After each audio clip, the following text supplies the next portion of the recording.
বিসমিল্লাহির রহমানির রহিম।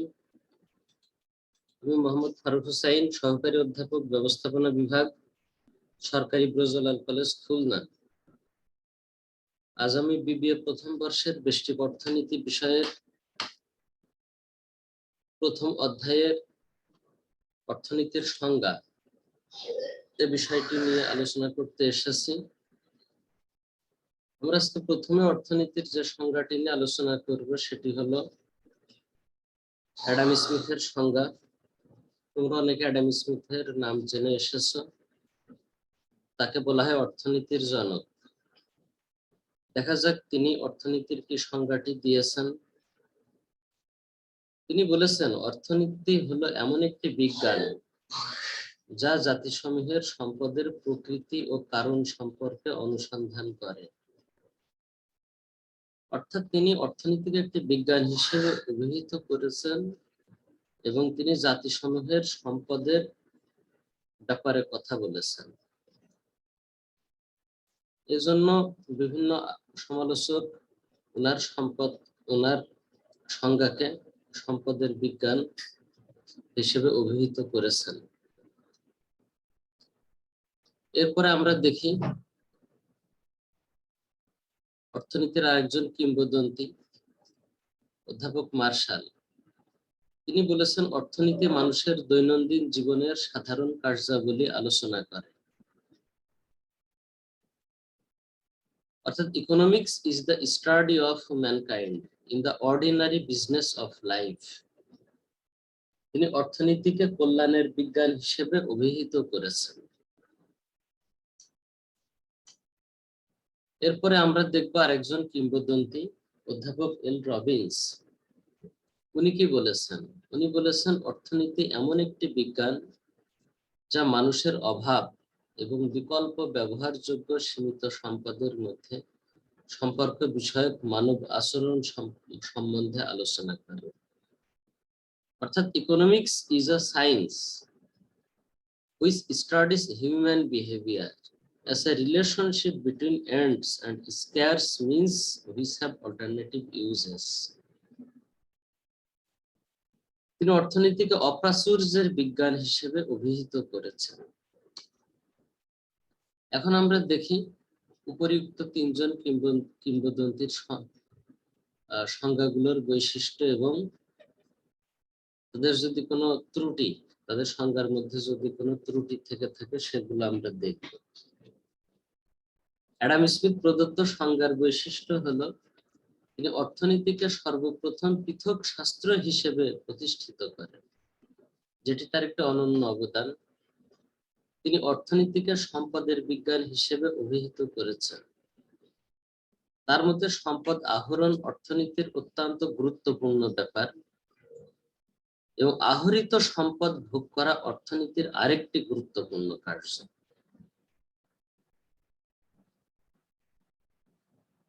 এবার আমরা দেখি অ্যাডাম স্মিথের সংজ্ঞার সমালোচনা। তিনি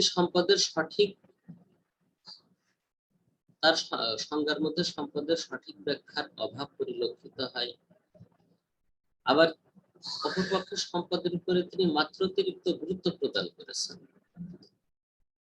তার সংজ্ঞার মধ্যে আমরা মানব কল্যাণের দিকটি উপেক্ষিত দেখতে পাই। যার সম্পদ আহরণের উপায় সম্বন্ধে কোনো ইঙ্গিত নেই। 5, অসীম অভাব ও সসীম সম্পদের মধ্যে সমন্বয়ের ধারণা অনুপস্থিত। এসব ত্রুটির জন্য অ্যাডাম স্মিথের সংজ্ঞাটিকে সংকীর্ণ ও অসম্পূর্ণ হিসেবে অভিহিত করা হয়। এতদ সত্ত্বেও তিনি অর্থনীতিকে একটি পৃথক শাস্ত্র হিসেবে প্রতিষ্ঠা করেন। এ কারণে তাকে অর্থনীতির জনক হিসেবে আখ্যায়িত করা হয়। অধ্যাপক মার্শাল প্রদত্ত সংজ্ঞার বৈশিষ্ট্য।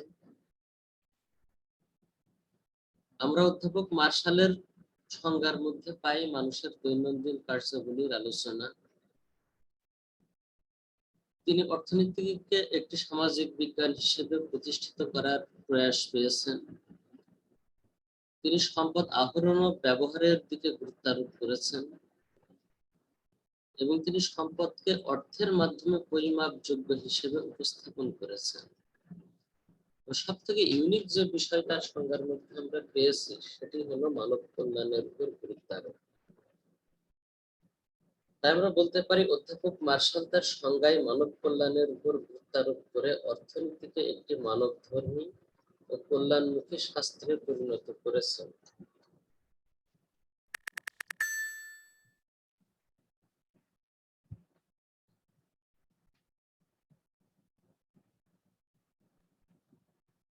আমরা এখন দেখব